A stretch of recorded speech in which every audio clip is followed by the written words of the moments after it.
Olá! Nesta edição do Câmara Repórter, a gente vai exibir o documentário JK, um cometa no céu do Brasil, produzido pela TV Senado, contando um pouco da história do ex-presidente Juscelino Kubitschek, da infância pobre em Diamantina até a morte aos 72 anos de idade em um acidente de carro. É o que você assiste a partir de agora no Câmara Repórter.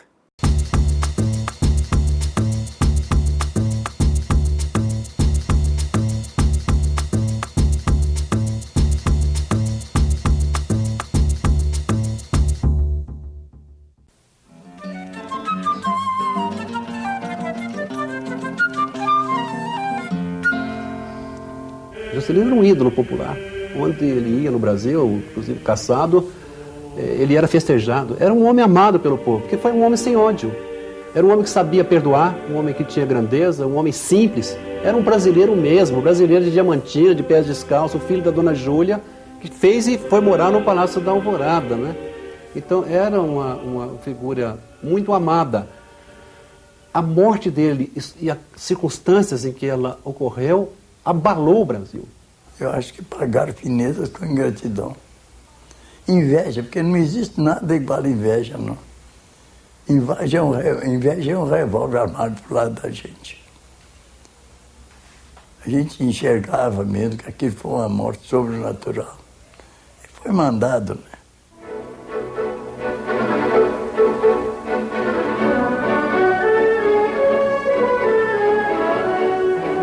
Eram 4 horas da tarde, mais ou menos. Eu tinha ordens de levar o presidente para o aeroporto. Ele iria para Brasília naquela mesma tarde.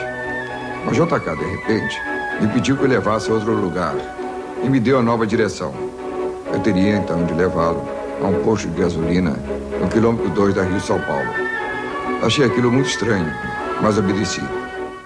Em 1996, eu reabri o caso da morte dele. Por que eu reabri o caso da morte dele?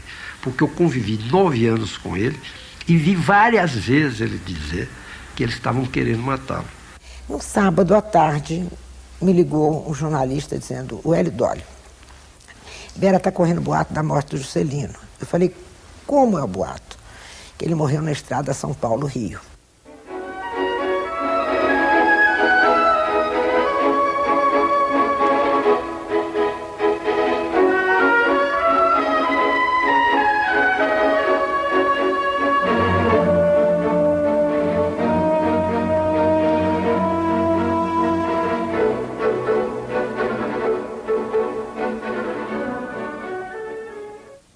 E eu disse assim: então não morreu não, porque ele está na fazenda, com certeza absoluta. Se fosse infarte na fazenda, podia acreditar, mas na estrada ele não pode ter morrido porque ele não voltou.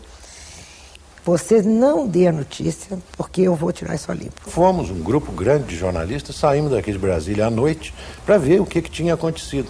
Chegamos lá e alguém teve que dizer: ó, presidente, nós estamos aqui porque está o boato de que o senhor sofreu um desastre de automóvel e morreu. Ele aí ficou bravo com a gente. Ah, que desastre, o quê?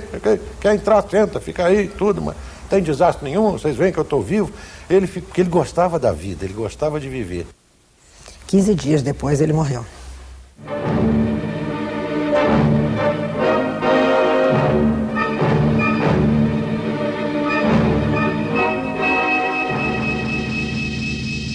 Ele saiu do carro da Manchete. Ao chegar junto ao Opala que o esperava, voltou-se para o motorista e acenou alegremente para ele. Foi para um homem do povo o último aceno de um homem do povo. Hoje acordei com saudades daquele menino que ao nascer Diamantina chamou Juscelino. Nasci em Diamantina a 12 de setembro de 1902, num sobrado que pertencia a meu avô e ficava na Rua Direita. O presidente candango de um povo esperança, que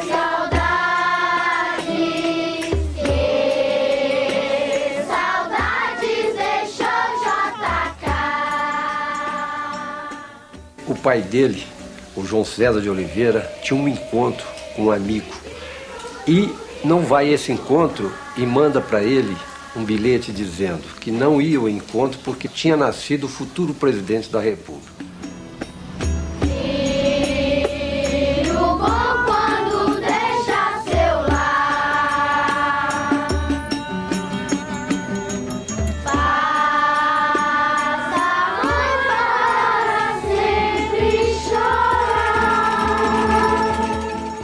O pai já estava tuberculoso e com 2 anos e meio, 3 anos, o pai vem a falecer e Dona Júlia então vem para essa casa que foi arrumada por amigos da família. E aqui viveu o Juscelino praticamente quase 16 anos, né? Na Casa Branca da Serra que eu fitava horas inteiras. Ele forma no primário. Aqui, a Dona Júlia era professora, muitas vezes deixava ele mais a Naná, que era Nonô e Naná, né, a irmã dele, aqui nessa casa, e ela ia dar aula. Ai, teu peito me deste quando pisei. Minha mãe possuía métodos eficientes para educar e ensinar. Podíamos brincar à vontade, mas só depois de aprender a lição. A obrigação estava sempre em primeiro lugar. E isso erigiu-se para mim como filosofia de vida. Embora tudo bem digo, essa ditosa lembrança que sem me dar esperança une-me ainda contigo. Ele nos dizia que ele tinha lido quase todos os livros da biblioteca de Diamantina. Então ele vivia lendo, ele gostava muito de ler. E a Dona Conceição, que era a tia dele, contava que todas as vezes que chamava ele para chupar jabuticaba, chamava Lulu, vem chupar jabuticaba, ele vinha com o livro na mão.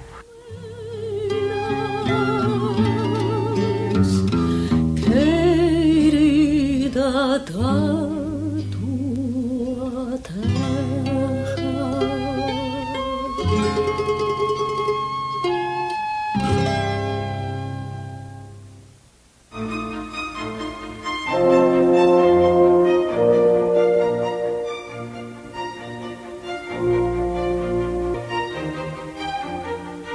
Conheci Sara alguns meses antes da minha formatura. Era de uma família ilustre, o que me desanimava. A formatura foi um divisor de águas. De simples interno, tornei-me assistente de clínica cirúrgica e ainda dividia com Júlio Soares, o marido de Naná, um consultório na Rua da Bahia. Escolheu urologia como especialização, cavou um curso na França, mudou-se para Paris. Dona Sara ficou esperando por ele em Belo Horizonte. Em Paris levou a sério, voltou muito qualificado. Quando ele formou em Paris, a primeira viagem que ele fez foi ao Egito. Ele se formou de lá, ele foi ao Egito conhecer as pirâmides, conhecer as obras mais importantes, que aquilo impressionava muito a ele, né?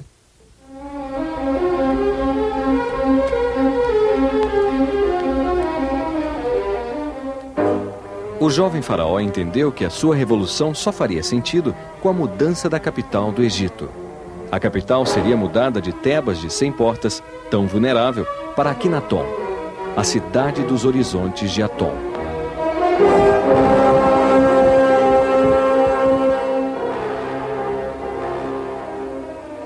O plano de transferência de 3.000 anos atrás foi feito com técnica e planejamento dignos do século XX.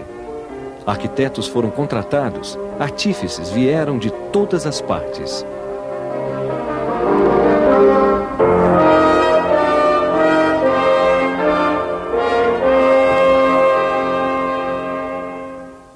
Hoje, tanto tempo passado, pergunto-me se essa admiração por Akhenaton, surgida nas leituras em Diamantina, não seria a chama distante que alimentou meu ideal, realizado na maturidade de construir Brasília, a capital do Brasil.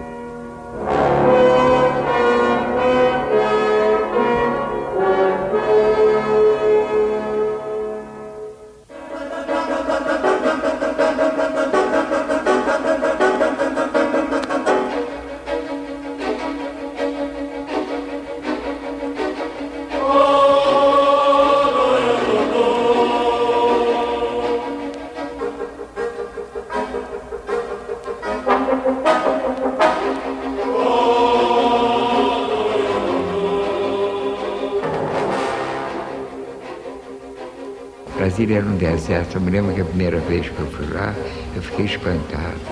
Não tinha nada, não tinha telefone, não tinha rádio, era uma distância, era longe de tudo, né? E foi assim que começou Brasília. Não havia conforto, trabalho, solidão, a gente pensando na família, nas pessoas distantes, sem meios de comunicação, mas havia entusiasmo. Havia entusiasmo de Juscelino que comandou tudo. As dificuldades durante a construção, elas se multiplicaram.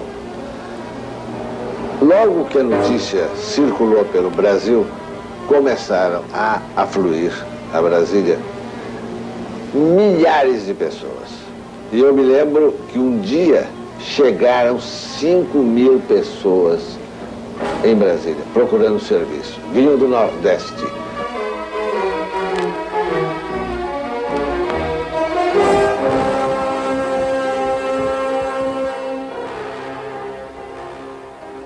Foram necessários 60.000 trabalhadores vindos de todos os cantos da imensa pátria, sobretudo do norte. 60.000 candangos foram necessários para desbastar, cavar, estaquear, cortar, serrar, pregar, soldar, empurrar, cimentar, aplainar, polir, erguer as brancas em penas.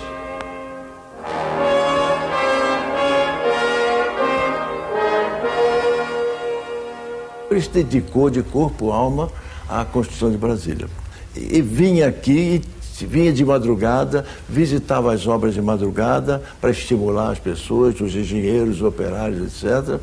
E transmitia a nós todos aquele entusiasmo. Ele botou uma cidade dessa aqui, num centro de mato que era isso aqui, porque tinha previsão que ele atraía gente do norte, do sul, do leste e do oeste. Então ele sabia, tinha mais ou menos uma visão do que ele ia fazer. Não é mais possível limitar a existência desse país à faixa litorânea. O necessário é levantar todas as forças vivas do Brasil e encará-las num esforço constante e tenaz e conquistar para a produção e a riqueza futuras desta nação este imenso império até agora abandonado e deserto.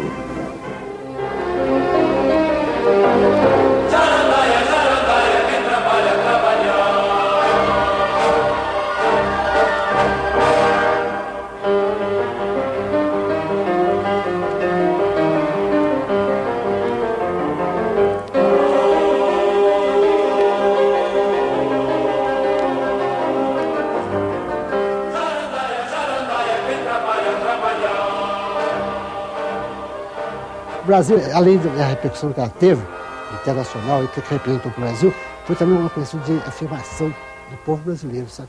Brasília também era a inserção brasileira na modernidade, era um símbolo disso. Brasília era algo que podia, inclusive, brilhar no mundo, e Juscelino achava que devia acontecer isso. Juscelino não tinha complexo de vira-lata. Brasileiro, para ele, não era pior do que ninguém. Ele achava mesmo isso e provou que não é mesmo. Ele tem intuição do futuro e sabe o que é certo. E muitas vezes o que é certo para o futuro, no presente, parece errado. Agora é preciso coragem para romper essa resistência. E aí ele era extraordinário, porque ele tinha uma fé tão grande na lucidez, na capacidade dele de intuir as coisas, de sabia o que era preciso fazer.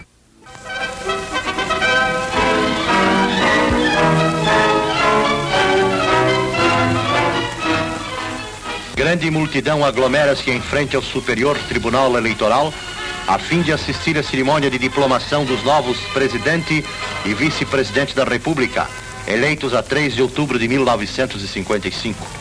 O senhor Juscelino Kubitschek presta o juramento de manter, defender e cumprir a Constituição da República, observar suas leis, promover o bem geral do Brasil, sustentar-lhe a união, a integridade e a independência. Ele foi eleito em outubro de 55, né, com 36% dos votos válidos, né? Derrotou Juarez Távora e Adhemar de Barros, né?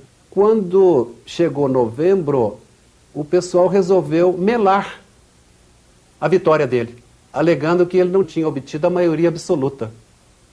Mas a legislação não exigia maioria absoluta. Se não é o lote aí garantir com firmeza, o golpe de Estado está preparado para ele não assumir. Comparecem os senhores doutores Juscelino Kubitschek de Oliveira e João Melchior Marques Goulart, e nos termos do artigo 83 da Constituição Federal, foram solenemente empossados nos cargos, respectivamente, de Presidente e Vice-Presidente da República.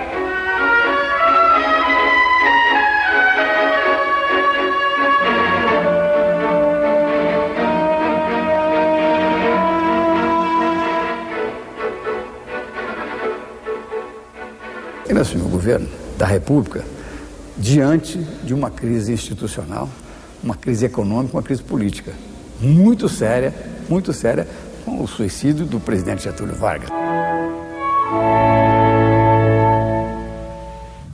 Depois de um golpe, foram depostos 2 presidentes para ele poder assumir o governo. Então era uma crise terrível.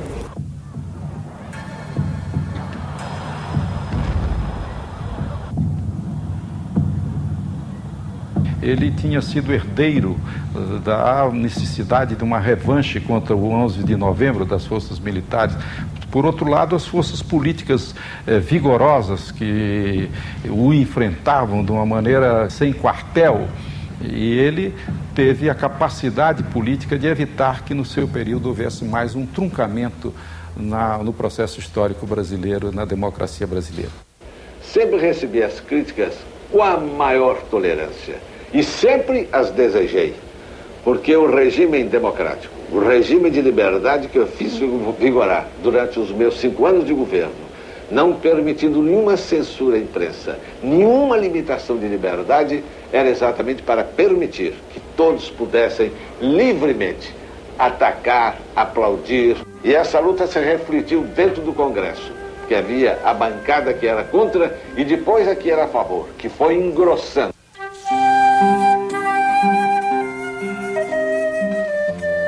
Fui presidente da Câmara no seu período e sei como ele respeitava o Congresso Nacional.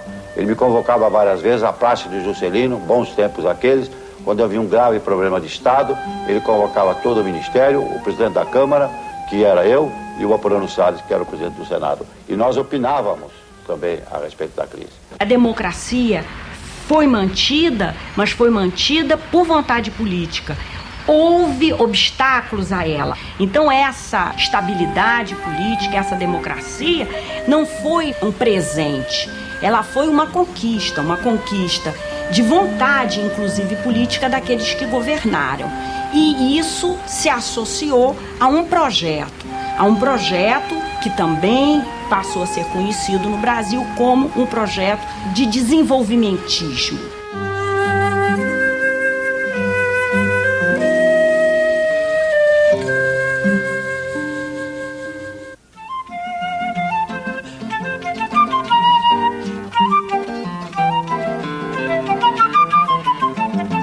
O grande progresso que se havia feito exatamente naqueles anos da época de Juscelino foi nas técnicas de planejamento para o desenvolvimento. Foi quando se pensou em planos de desenvolvimento, porque Juscelino vai ser o primeiro a tentar, no Brasil, um plano de desenvolvimento.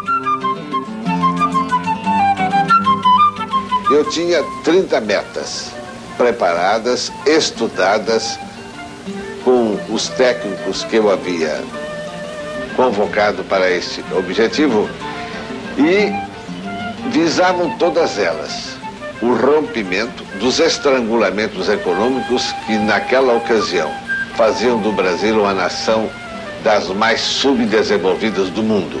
Eu que havia trabalhado nessa técnica para as Nações Unidas, na CEPAL, fui convidado para orientar esse trabalho. E então fizemos um estudo muito cuidadoso sobre o que seria um plano de desenvolvimento para o Brasil. E esse estudo durou uns dois anos para fazê-lo. Quando Juscelino assume, ele está pronto.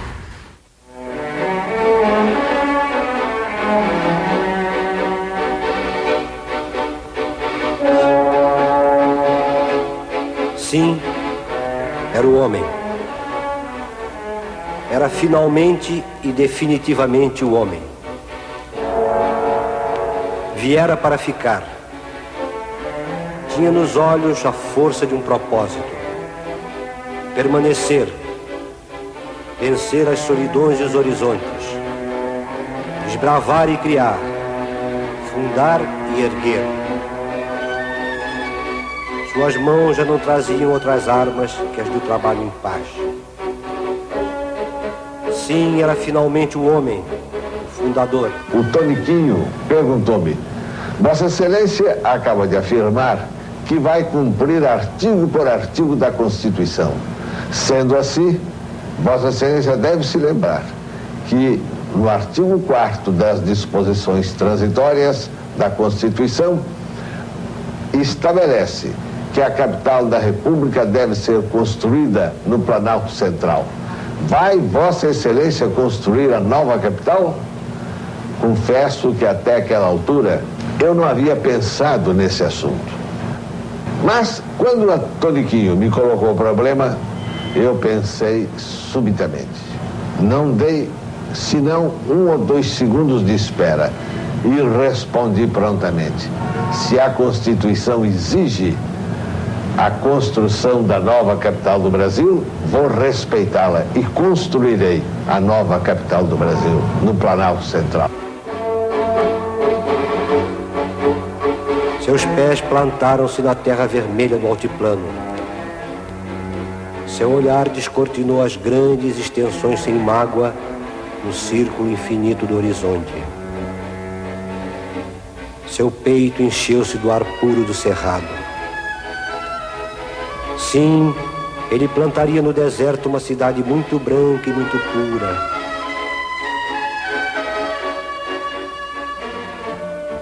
Houve coisas que aconteceram próprias dele. Por exemplo, a ideia de Brasília não estava no plano. Alguém sugeriu a ele e ele se entusiasmou.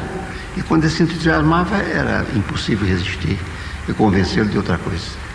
Brasília, desenhada por Lúcio Costa, Niemeyer e Pitágoras.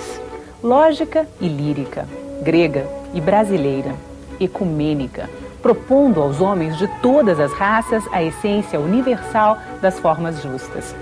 Brasília despojada e lunar como a alma de um poeta muito jovem, nítida como Babilônia, esguia como um fuste de palmeira. Sobre a lisa página do Planalto, a arquitetura escreveu a sua própria paisagem. O Brasil emergiu do barroco e encontrou o seu número. No centro do reino de Artemis, deusa da natureza inviolada, no extremo da caminhada dos candangos, no extremo da nostalgia dos candangos, Atena ergueu sua cidade de cimento e vidro. Atena ergueu sua cidade ordenada e clara como um pensamento. E há nos arranha-céus uma finura delicada de coqueiro.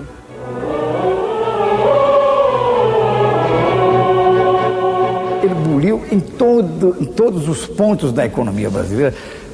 Fala-se muito que ele fez Belém em Brasília, fez indústria naval, indústria automobilística, indústria naval. Não, ele fez 30 metas. Eram tão importantes as metas do meu governo que classificar uma mais ou outra menos seria difícil para mim na ocasião. Porque Se querem, vamos rememorar durante 2 minutos o que era o Brasil quando eu assumi o governo. Era um país que tinha apenas 800 quilômetros de estradas pavimentadas. Hoje já tem cerca de 50 mil. Foi iniciado esse momento no meu governo.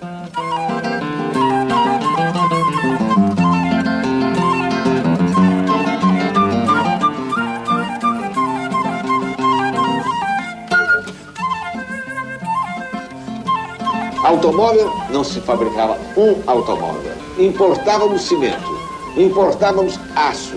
Todas as indústrias básicas nós tínhamos que importar. Era um país que não tinha mesmo como viver. E tinha que viver dos favores do exterior.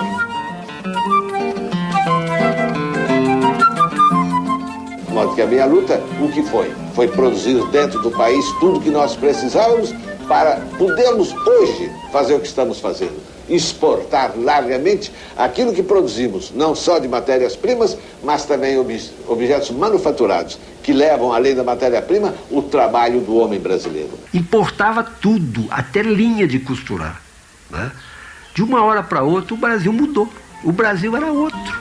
Havia trabalho, o povo estava feliz. O maior salário mínimo de todos os tempos foi 58 e 59, período JK. Os 5 anos dele foi aquele que o Brasil mais se aproximou e mais avançou naquilo que nós queremos. Há 20 anos que não se constrói quilômetros de ferrovia. Ele fez 3.000 quilômetros de ferrovia. Ele aumentou por 15 a produção de petróleo. Ele, na hidrelétrica Furnas e Três Marias.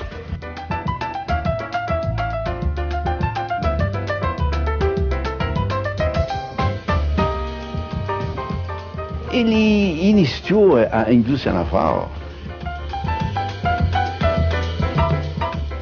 Atenção, estúdio. Atenção, meninas. Alô? Tem um problema aqui. Como é que nós vamos mostrar essas cores? Você precisa ver, são lindas. Tá bem, vou arrumando o stand que eu já desço. Na espuma cremosa, gostosa, dos sabonetes destinos. A maneira de viver, a maneira de se comportar, em particular, evidentemente, da população urbana, muda. Muda sobre essa dupla inflexão. A entrada dos eletrodomésticos e a entrada do automóvel. Tudo isso significava uma nova maneira de viver e de ser dos brasileiros. Esse período de 5 anos de Juscelino constitui o período de mais intenso crescimento da economia brasileira.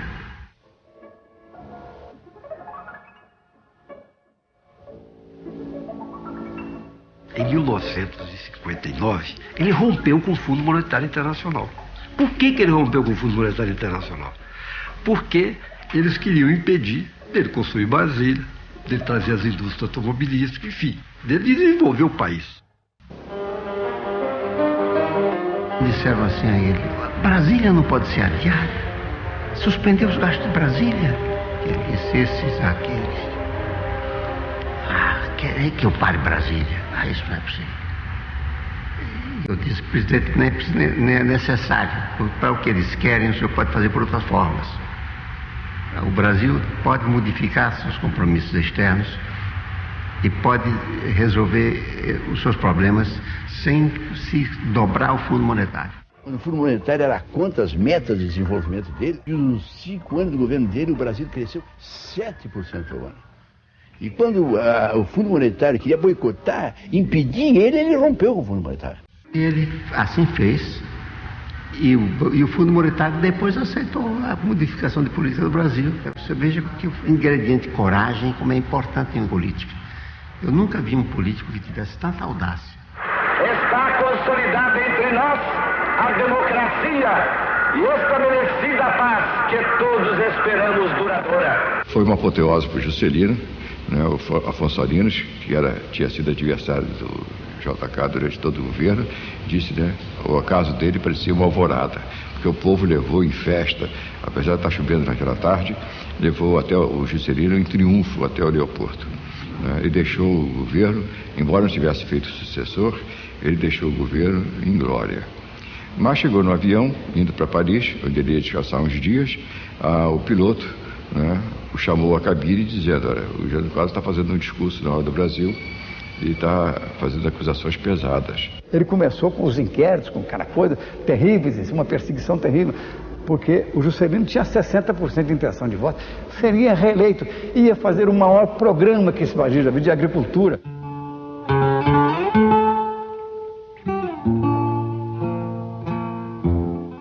O JK 65, o símbolo era um trator, era uma enxada, era fazer agricultura. Depois de deixar a presidência, o Juscelino passa um tempo na Europa, depois houve uma eleição para senador, fora de época, e ele se elegeu senador por Goiás. Enfim, e foi para o Senado. A renúncia de Jânio desencadeia mais uma crise política aguda que acaba no golpe de 64 com a deposição de João Goulart. Atenção, Brasil! Atenção, Brasil! As tropas do 2º Exército, sob o comando do general Cruel, já sitiaram o estado da Guanabara. O Marechal Castelo Branco assume a presidência com o compromisso de convocar eleições diretas ao final do mandato. O procedimento será o de um chefe de Estado sem tergiversações. No processo para a eleição do brasileiro, a quem entregarei o cargo a 31 de janeiro de 1966. Tem a palavra o senhor senador Juscelino Kubitschek. Na previsão de que se confirme a cassação dos meus direitos políticos, que implicaria na cassação do meu direito de cidadão, julgo do meu dever dirigir desta tribuna algumas palavras à nação brasileira. Faço-o agora para que, se o ato de violência vier a consumar-se, não me veja eu privado do dever de denunciar o atentado que na minha pessoa vão sofrer as instituições livres. Ele ficou sabendo que ia ser cassado. Então ele fez um discurso, né, bastante veemente, dizendo que, mais uma vez, ele ficava sendo fiel da balança, e que o mandato dele iria ser, digamos assim, o fator decisivo, referencial para a democracia. O Juscelino foi cassado porque era um candidato praticamente imbatível nas eleições de 65. E a linha militar radical e os adversários dele à presidência queriam excluí-lo do processo. Houve uma ação de lacerdistas extremados muito forte, e também de militares. Sou ainda o mesmo cidadão. Ontem, detentor do governo, chefe constitucional das Forças Armadas, aquele que amparou e promoveu os seus mais ferrenhos adversários. Hoje, um homem desarmado, sem possibilidades de reação material, mas disposto a reagir com a energia, a determinação, a coragem dos que combatem para cair de pé. O primeiro mundo, quando viu que o Brasil tinha crescido 50 anos em 5, que o Brasil era uma potência, que faltava um bom administrador, que faltava um bom gerente, então o que eles fizeram? Eles provocaram a Revolução, porque a Revolução de 64, ela veio da Escola Superior de Guerra, da UDN e do embaixador americano Lincoln Gordon.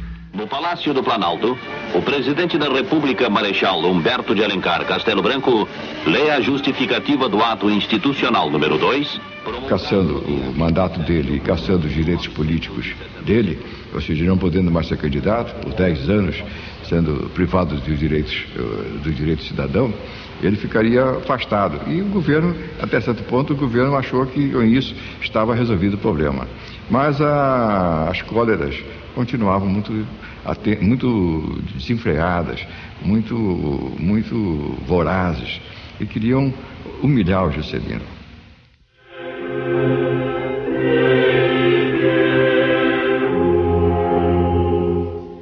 Com a foi a hora mais dramática para mim foi aquela em que, no ombro do povo, no aeroporto do Galeão, eu deixava o Brasil para um exílio de 3 anos, sob a aclamação frenética de uma multidão que, quando me viu caminhar para o aeroporto, entoou toda ela o hino nacional.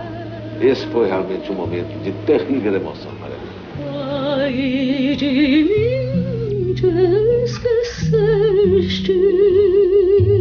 Ficou alguns meses em Paris, mas vivia morto de saudade do Brasil.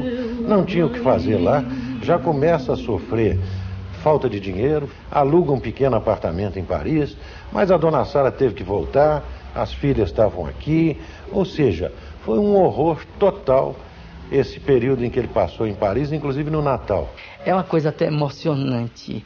Aquilo, você fazia aquilo, fazer cotas aqui, e nós tínhamos que levar dólar. Eu levei no bolso do paletó, muito discretamente, por causa dos riscos de alfândega, etc. E também nós não podíamos levar tanta importância. Mas aquilo era para a manutenção, para a sobrevivência dele.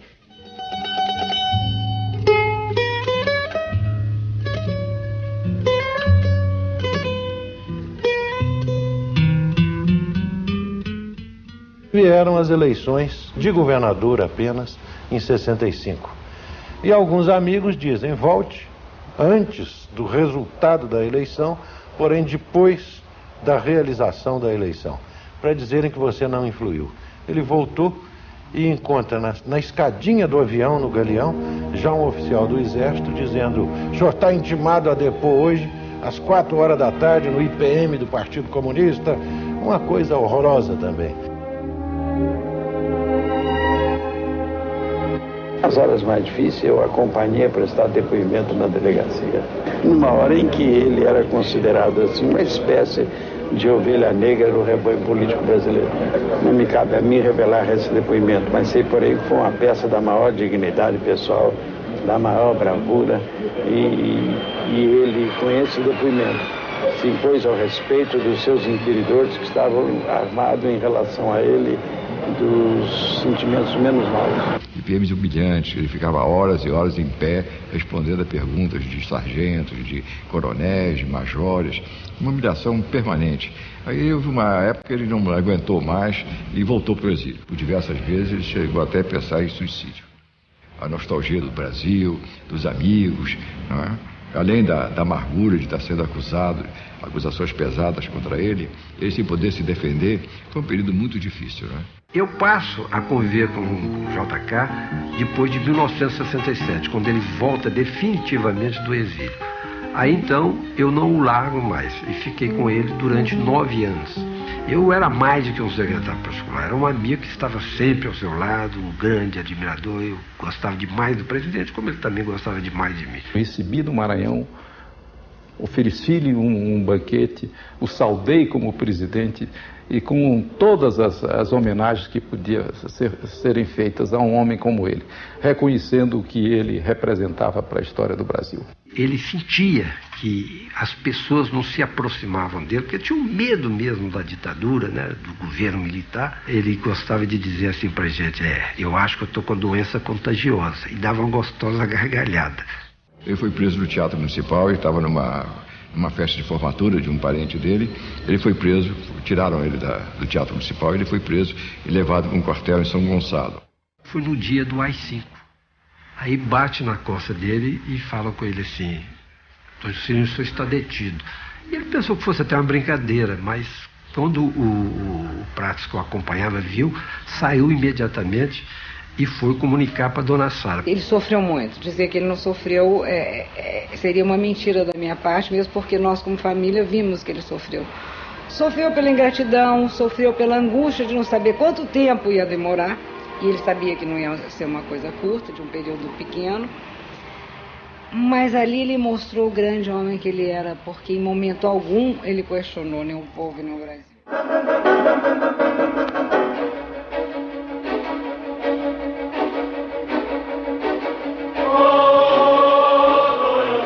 Eu tinha saudade de Brasília, sabe? Passei 10 anos sem vê-la. As crises que sucederam no Brasil não me permitiram, não me deram ambiente para voltar a Brasília.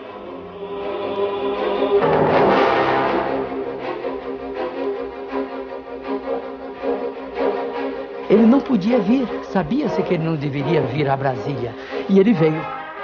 Quando eu vi a cidade férica, pompeando naquela iluminação festiva, eu senti o que respondi a um jornalista que me perguntou: qual foi a sensação que o senhor teve? Eu disse: um súdito gaulês que no século I fosse pela primeira vez a Roma, ia se deslumbrar com os palácios de mármore da cabeça do Império Romano. Foi a sensação que eu tive ao ver Brasília, aquela cidade iluminada, toda ela de fosforescente e cristalina.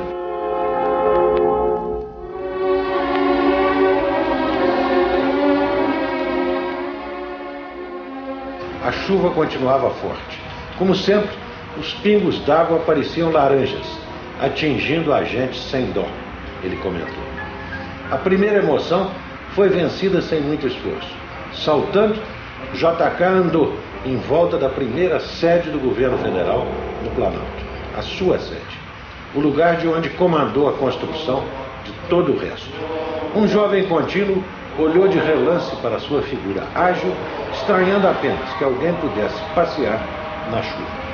Imaginou mais um motorista de caminhão que parava para visitar o velho barracão. De novo na estrada, contornaram o bambolê e se defrontaram com a cidade inteira lá adiante. Continuava a chover. Os automóveis que ultrapassavam o caminhão não se davam conta do passageiro precioso. Num sentido e no outro, ninguém o reconhecia. Dirigiram-se para a catedral. A passos largos, desceu o túnel de acesso. Maravilhei. Nunca tinha visto a catedral completada. Tive a sensação de estar entrando no Coliseu Romano, pois o templo me parece o símbolo maior da grandiosidade de Brasília. Depois da catedral, a Praça dos Três Poderes. Entre o Supremo Tribunal Federal e o Palácio do Planalto, JK deteve-se no monumento a ele dirigido. De frente à própria efígie, recitou de cor as frases dispostas na parede. Quando chegou à parte final de que Brasília, construída com destemor, sacrifício e determinação, assinala o certo e desejado encontro do Brasil com sua grandeza, sentiu um longo arrepio. Não apenas a chuva escorria por suas faces molhadas.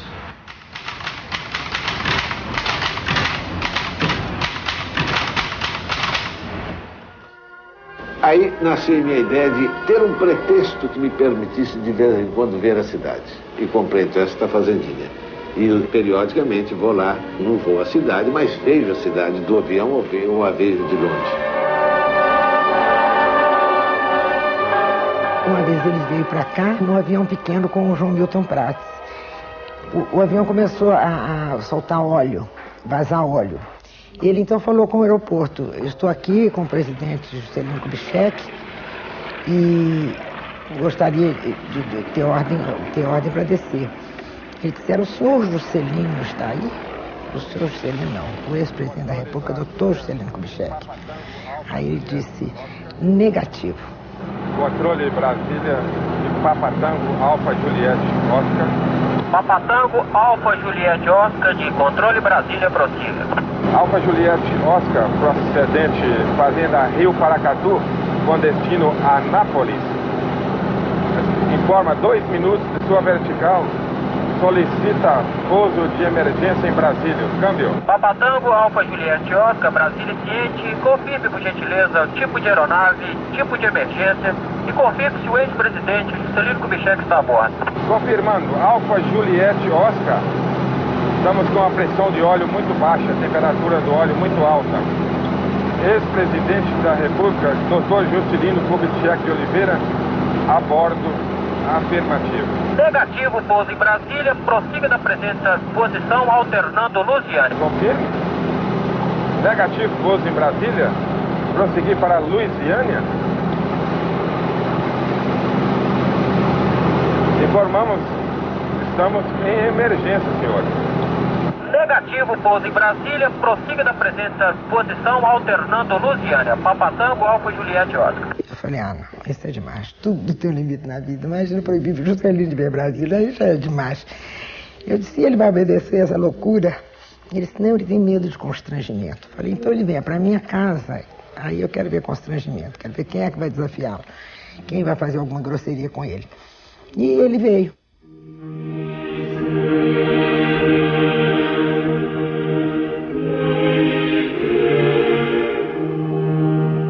Ele disse assim, será que eu vou morrer sem ver meu país livre? Eu falei, claro que não, rapaz. Nós vamos cantar Mãe Gentil. Ele falou, que isso? Ele falou, já podeis da pátria filho ver contente a Mãe Gentil, já ganhou liberdade no horizonte do Brasil. Ele falou, mas eu não sei de cor. Eu falei, mas não vai ser amanhã. Ele vivia triste, não há dúvida nenhuma. No final da vida, ele sentiu que não teria mais condições de voltar à política, ainda que fosse o político mais popular do Brasil, ainda, mas os militares não dariam eleições diretas, como não deram. Em Brasília, chegam ao Palácio do Congresso os generais Ernesto Geisel e Adalberto Pereira dos Santos, a fim de serem empossados na presidência e vice-presidência da República. Os novos dirigentes eleitos pelo Colégio Eleitoral... Ele disse assim, hoje eu cheguei à conclusão de que eu serei muito mais útil ao meu país morto do que vivo. Comigo vivo eles não vão abrir uma fresta. Para de fossa boba, tá? Chega. Você não usa a sua inteligência, não, para ficar feliz? Ele falou, como? Eu falei, quando vier um pensamento ruim, você põe um bom. Por exemplo, o que nós vamos fazer no seu aniversário, dia 12 de setembro? Ele disse assim, pela primeira vez eu não pensei. Eu disse, mas então vamos pensar. Eu vou chamar Milton Nascimento. A minha alma chorou tanto que de pranto está vazia, desde que aqui fiquei sem a tua companhia. Não há pranto sem saudade, nem amor sem alegria. É por isso que eu reclamo essa tua companhia. É por isso que eu reclamo essa tua companhia. Como pode peixe vivo viver fora da água fria? Como pode peixe vivo viver fora da água fria? Foi aqui, nesta cama, dormiu a última vez o meu amigo presidente Juscelino Kubitschek. Vestiu-se, arrumou sua maleta, colocou o livro O Jerusalém, queria fazer uma crítica para a Manchete, levou o número da semana com a capa de Jânio Quadros. No seu bolso, ele tinha um bilhete aéreo para ir a Brasília naquela mesma tarde.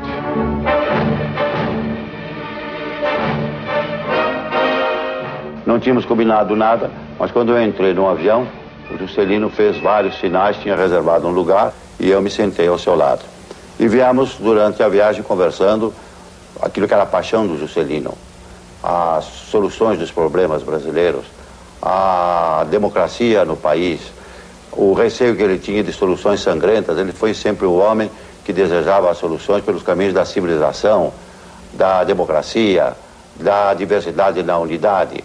E já mostrava àquela altura, veja bem, graves preocupações com um governo que não tinha teor social, que não acompanhava as necessidades da sociedade. Nesse dia do enterro, Brasília estava comovida, né, com o que sucedeu ao fundador da cidade, o criador da cidade. Eu me lembro bem que teve um ato de corpo presente na catedral. Nessa hora, a missa foi interrompida, entraram os candangos, aqueles trabalhadores de Brasília, e desmancharam lá umas centenas de coroas que tinham e fizeram uma chuva de flores no esquife do JK. Começaram a carregar o caixão, o esquife, e saíram andando com ele e gritando: JK, eleito pelo povo, JK, interromperam a missa. E assim foi levado o caixão no braço de fundadores da cidade, candangos, até o cemitério. E nesse percurso, aquilo que era para prantear o Juscelino se transformou na maior manifestação política que Brasília jamais tinha visto.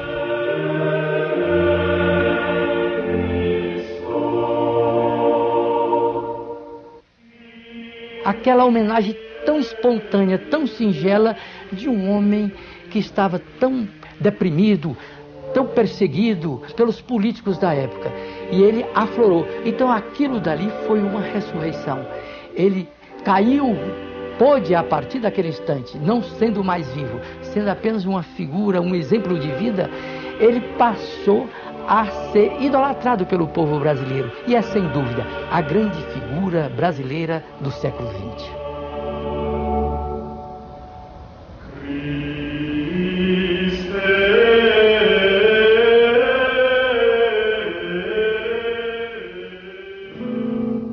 A minha alma chorou tanto que de pranto está vazia, desde que aqui fiquei, sem a tua companhia. Não há pranto sem saudade, nem amor sem alegria. Na edição de hoje, exibimos o documentário JK, um cometa no céu do Brasil, que falou um pouco da vida do ex-presidente Juscelino Kubitschek. Eu fico por aqui e nos encontramos em uma próxima oportunidade. Até lá!